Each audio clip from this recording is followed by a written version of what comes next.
Yes!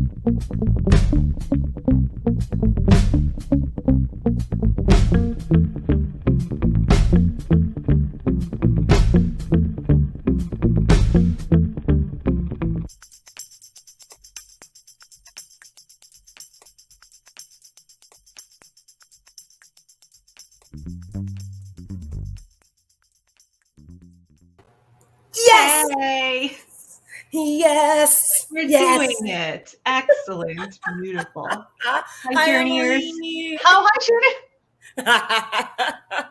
Yes, and Emily's so nice. She says hi to you, the journeyer. Hi, journeyers! Hi, journeyers. We are pre-recording this because we have other things at our usual time, so we figured we'd knock it out early. So if you type things in the chat, we won't do that thing where we answer you, but maybe Shannon and I will creep on there later and answer you from this account. Yeah, absolutely. In fact, do so. Do that. Like, type things in the chat because we want to know. We are doing this particular episode and many of our episodes because we had someone type in the chat something about spirituality last week on the show, and we wanted to honor talking about spirituality in improv. Really, spirituality under the not guise, but our logo. Our theme this month is reconnecting. That's it. Our theme this month, I was like, loco. Our theme this month is reconnecting. The theme of the year is community. And we had a journeyer in the chat when we asked, like, what are some things you're reconnecting with, say spirituality? And we were thinking about, wow, we should talk about it. We don't talk about spirituality so much in improv. Yeah, which is fascinating. It's also, I think that's one that's also very personal. Like, I don't even know where to start. Don't worry, because You got it. Okay, you got it, girl. I have some things. So it's easy for us to start talking directly about God, right? God, spirituality. But when I think about spirituality, I really do think about these things. I think about what you do, I have them written down right here. What you do, I want to talk about that today, like hobbies, tasks, the repetition, and repetition leading into the ritual of spirituality, right? The things that help us really ground into spirit, to self. Prayer is ritual, these types of things. And then your worth. We left off last week, so maybe we go backwards. We left off last week talking about the idea that there's a grand spirit or thing, right? Whatever it is you believe in, there's a God, the spirit, whatever, who usually, it is said, loves you unconditionally. And sometimes that idea of, man, in order to understand that there is something that loves me unconditionally and to accept that, I have to have some sense of self-worth. And that is where I would like to start, because on stage, when we are practicing self-worth, the way we practice self-worth is stepping into the scene over and over. We are worthy of being heard. We are worthy of being seen. We are worthy of being present. And I think that's a space where we can start talking about this, Emily. Yeah, because I think you're right. I think there's because I think you're right about, like, regardless of what you believe in terms of deities, number of deities, kindness of deities, or zero, or if you're like a total nihilist, I think there's still, even if you're a total nihilist, even if you're like, life means nothing, like, you still, if you really think life means nothing, then what are you doing? Yeah. So you still need to have, we all have some sort of belief in at least ourselves. Right? And so I think you're right. I think that's exactly where, regardless of how you get there, whether it's the am I worthy of love, or I have to, on one end, or the I have to go it alone because nothing else matters, on the other end, to anywhere in between. I think that's excellent, and I think that helps us develop some agency. Absolutely. Yeah, so I just got back from a lot of things, but one of the things I got back from was the Black and Funny Fest in Rhode Island. Shout out to the Contemporary Theater out there. I was teaching a lot of different workshops, and one of the messages that was throughout all of the workshops I taught was, you are worthy. You have to make a choice. You are worthy of being heard. You're worthy of being seen. And one of the things we find, we call it the improv shuffle, right? I think everyone calls it like the something shuffle or the dance. Yeah, exactly. That thing, right? The thing, what it is you're sitting on the sidelines or the back line or however you're doing improv, and your body tells you, shoot, it says, we're worthy. I have an idea. Let's step out. And your brain immediately shuts that down, and you step back and you don't show up for yourself on stage. And we could discuss a lot of different ways that shows up and why it shows up, whether it's fear or whatnot. But in this particular discussion, we're talking about how we practice. Really, in these workshops, we were practicing just following your body, just following that sense of, okay, I can be seen. And when we're talking about reconnecting, I love this conversation already. I'm loving it. I'm glad we're having it, because when we're talking about reconnecting, it's real easy to get lost for a long time, especially, I mean, the pandemic, however you feel about where we are in the pandemic, reconnecting to a part of yourself, if you did improv online, or if you just didn't do improv at all because improv online wasn't your thing, so you just stopped, there's this like real reconnection of how much you're worth, what can you do? Do you still have it in you to do improv, right? Like, what are other people doing when you start going back to live improv and live theater? And I think that there's a really nice practice when we talk about spirituality and the practice of ritual and whatnot. Following your body, following that instinct to get on stage really like solidifies or helps to solidify, yes, my ideas are worthy of being seen. My thoughts are worthy of being heard. And what I have to do is really practice following my body on stage. And that's going to help us follow our bodies off stage with those ideas, with any ideas and thoughts that we're having about self-worth, I think. Yeah, because it's all about connecting ourselves to a thing that is greater than ourselves. Come on, Emily. Right? Come on. In both contexts, right? On and off. Yes. Because it's like, is what I'm doing important enough to whatever this thing that is greater than myself, that I believe in and that I recognize as being more important and greater than myself, is my worth. Can I contribute to it?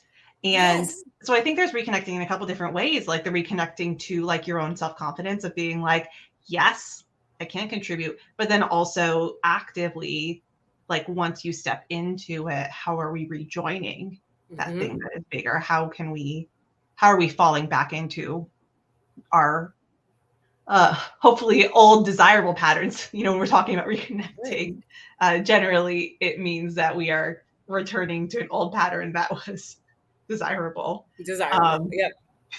Not a toxic pattern, but finding the things that were enjoyable and desirable before. And so if you're just sitting on the sidelines, and this is in life and in improv, you're not really adding you're not adding anything. And sometimes, and we know that sometimes that's fine. Yes. Yeah, if that's a choice, right? If it's a choice that you're making not to add anything, then that's perfect. Sometimes that's what the reconnecting needs. That's what the community needs. Whatever the community is, whether that community is the scene on stage or the community at large off stage, sometimes doing nothing, right? If it's a choice, okay, let that scene develop on its own and then choose when you need to be in it. If it's not a choice, right? If you're just sitting there because you're confused or scared, right? Or I'm going to stick with confused or scared. If you are doing those two things and not making a choice, those things can be detrimental to both you and your scene, or both you and your community. Yeah.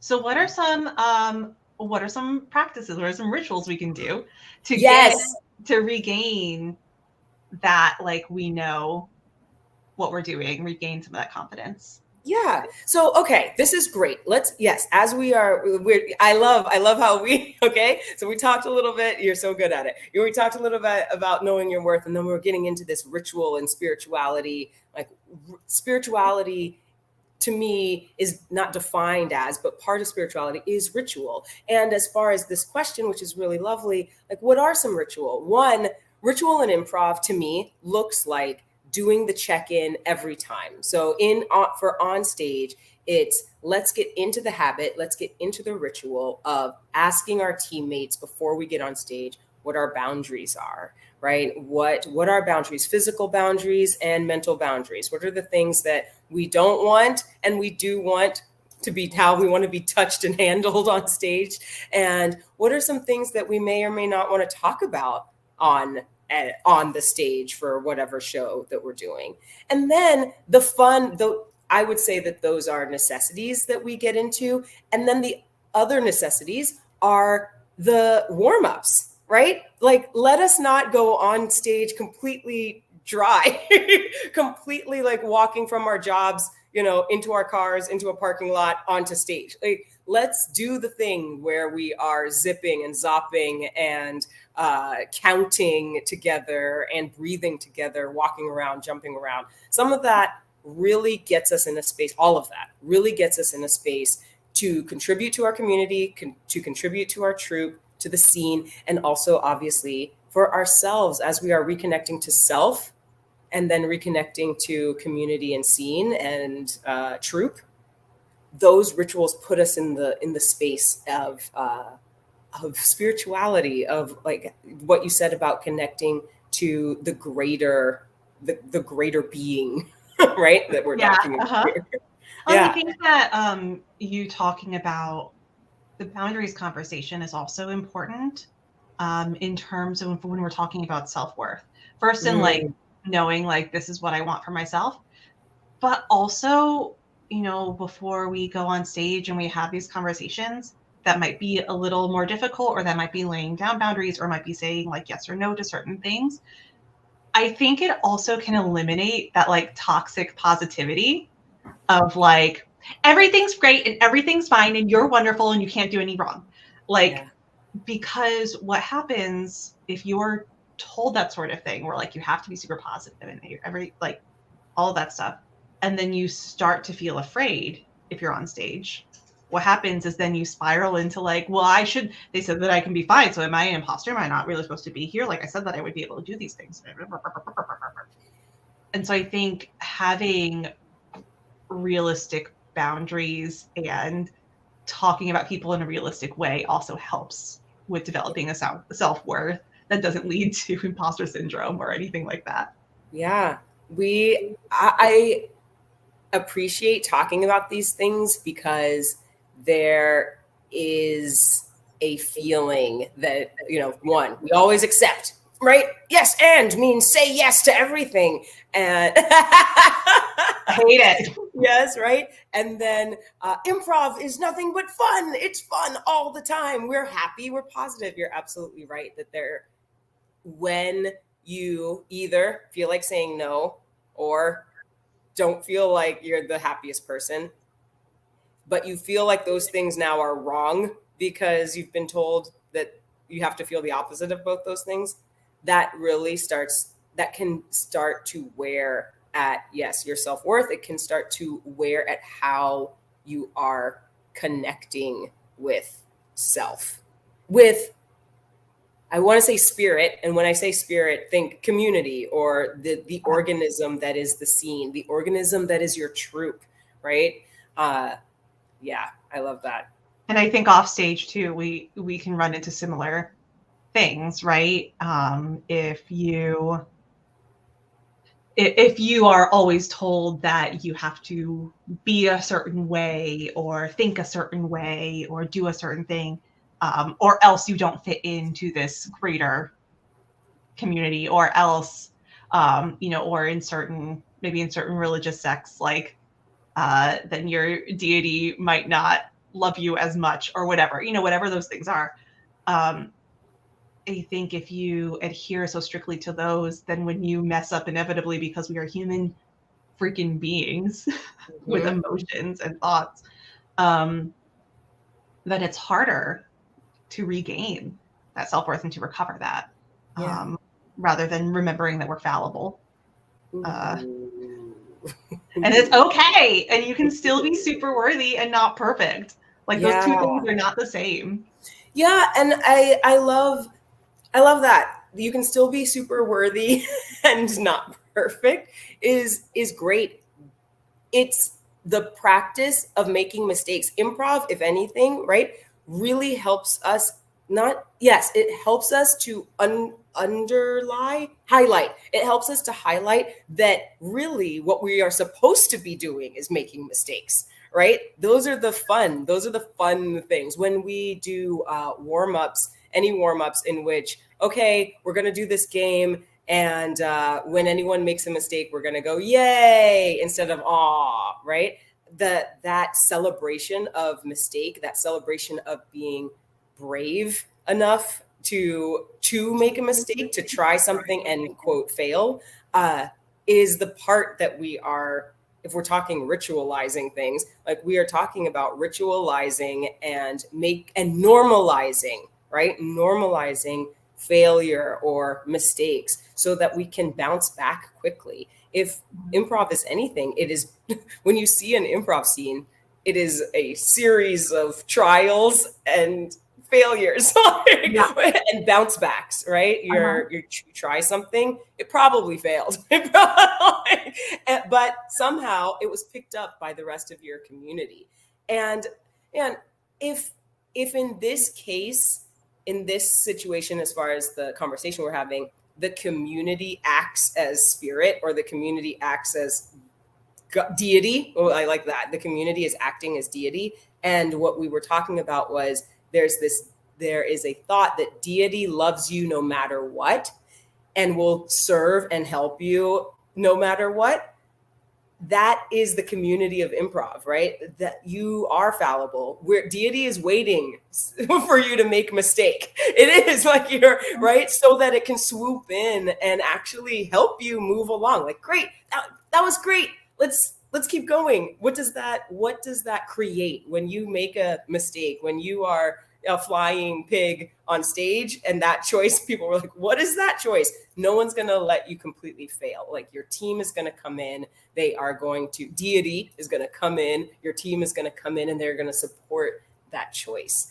And, I want to end that little thought, or not even end it, but I want to say, even when we feel unsupported, or rather not unsupported, even when you make a choice or a mistake, and no one comes in immediately to fix or save your mistake, that is also fixing and saving your mistake. Yeah. As long as it's a choice, but right. Because that's part of, again, can be part of your self-worth, right? Is that you don't always need saving. You don't always need saving. Emily Arnold said you don't always need saving. You might think you need saving, but you can do it. You don't always need it. You might want, like, and so I think that concept of reconnection with a spiritual entity, or however many spiritual entities, is interesting, because it's kind of like trying to recognize when you need to do whatever the atonement practice is in your faith, and recognizing that it's okay, and that atonement practice exists because other people have done it, right? Mm-hmm. I think, confessions for Catholics is obviously the most prevalent in Western society that we would know of, and obviously that exists because people have done it, and you're not the first person to need to go to confession, whatever that is in your practice. But I think also you make a very good point that it's not always just about atonement, but also recognizing that, like, that I can get through this And sometimes I don't need that help. Right. So the last little bit that we were talking about is your quote hobbies as spiritual as your hobbies or what you already are doing as spiritual. And when I think about that, what I'm thinking about is people who have ever said, when I'm in the woods, right? When I'm gardening, that's my church. Or when I'm taking a walk, that's my church. Or cooking, that's my church. Or going to church, that's my church. But whatever it is your hobby is. And in improv, I think that so many people consider that their church, right? They get that connection to spirit, whether that's because they are on stage, whether that, for me, I think it's because I'm on stage, yes, but really highlighting and focusing a lens on connection between people and then the people who are watching us. Like that is, I feel so privileged to be able to showcase how connection can work, right? When you're sitting in the audience watching people do improv, it kind of almost goes over your head what you're actually seeing. And the thing that you're seeing is this deep, this deep connection and communication. And we get to teach that, right?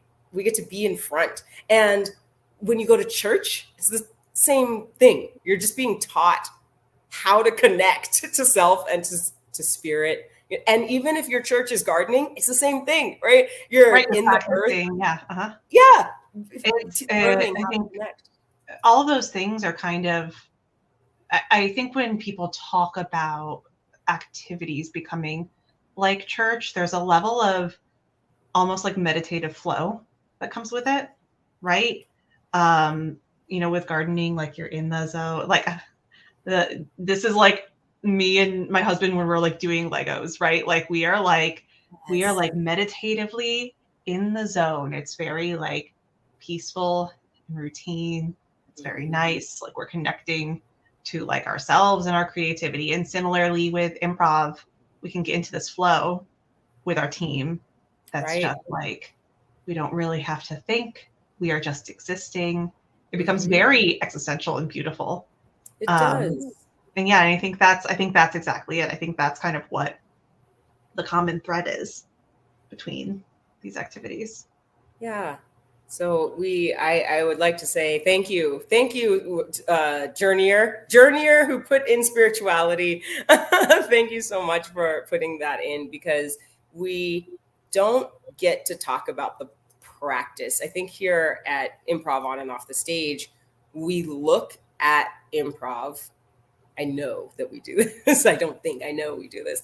We look at improv as a practice, right? Not necessarily a quote, spiritual practice, but a practice just like yoga is a practice, or like fencing is a practice, as a practice of grounding oneself so that one can connect to self and then, of course, connect to others in many ways on and off the stage. Sorry to bring it to that, but that's literally what we do. What a good month to talk about what we literally do here. And what we literally believe in. Because it is all about that. It is all about that this is an activity where we actively connect and that we can find those same strings in the real world and in other activities and pursuits. Yeah. Mm-hmm. Yeah. And we are doing those. We're doing a lot of that this month because we're here we go. We have some live. This will be our last in-person event this year, which is so exciting. Emily's flying out to Austin for the last time before she has to add one more person to her whole family. Yeah, have an on-off baby. Watch like the February virtual show is gonna have like little things strapped to me. We'll see what happens. It's gonna be so good. I can't wait. I can't wait. Yeah, we're gonna be at the Carver through Rest Fest. Do you have the banner to put down there? Look at that. Ooh. Yeah. So October 20th through 23rd, we are joining Rest Fest on the nights of the 21st and 22nd, the Friday and Saturday. Yep, shows. Friday and Saturday for shows, yeah. Yeah, they're going to start at 8. We're also going to be live streaming our shows. Yes. And we will have those links available in the very near future. Rest Fest info. Here's other Rest Fest info. Yes, go and see amazing things at Rest Fest. We have performances. We have, Emily, we also have classes, right? We do. We have 2 workshops. We have Luke Wan's doing a drama therapy workshop on the 20th. And then Shannon and I are doing a workshop on the 23rd. Talking, and we're going to be talking about reconnecting all month. Reconnecting for the rest of this month. It's going to be amazing. So stop by the Rest Fest. Website, get some tickets, do some amazing things with us, and reconnect with us. Reconnect. Yeah, and it's a pay what you can event, which is very cool. So it's I love a good like value-based pay sort of thing. Like I pay what you can and pay what you believe that you're, getting out of it. Love it. Love a good value-based pay system. Yes, we have so many things happening. We have that's our chunk, our big live thing, but we have so many things happening coming in 2023. We're up and kind of, if you haven't done it yet, join us on Patreon. Please support what we do. If you are wondering how else you can connect with us, go ahead and find us on our Discord. We have a Discord server. We're like slowly leaking out that we have a Discord server. So find us on Discord and connect with us in very, very many ways. As far as being on Patreon, you can get personal chats with us, little, just tea times to ask us questions about improv, what it is that you need. We always love connecting with you and all improvisers. So do it. Hang out with us. It'll be fun. I'm really excited about using our Discord as a place to connect with people during like the intermission of some of our live shows. We're planning on using that as a place for us to chat with people who are both in person and watching virtually. You can connect, which is pretty ding dang stellar, Shannon. I think so. I love it. If you didn't get it, go here. This is where we are this month. Get some tickets. You can also get us at Improv or onandoffthestage.com and get tickets. All of it. Anything else if you're not able to come to Austin, right? Like I already said that we're live streaming, but we do once a month, we do a virtual Zoom class, Shannon and I. It is, our theme through improvisation. So if you are an improviser, you can come. That's great. If you're not an improviser, you can also come. That's great. You can still come. Even better if you're not an improviser. Come and take a really safe, loving class to get you in the mood for, okay, like I know you're out there thinking like, I really want to take an improv class, but I don't know if it's for me. These classes are for you. Very, very life-based, very safe, very loving. And my mom took it and she loved it. And I think when Mama Arnold, the introvert that she is, can take an improv class, I think you can too. I agree. And it was great to have her. Say hi to your mom for us, by the way. I will do that. All right, friends. This has been a wonderful chat, Shannon. It has been a wonderful chat. And for you out there, obviously, we will see you on and off the stage. Bye. Bye.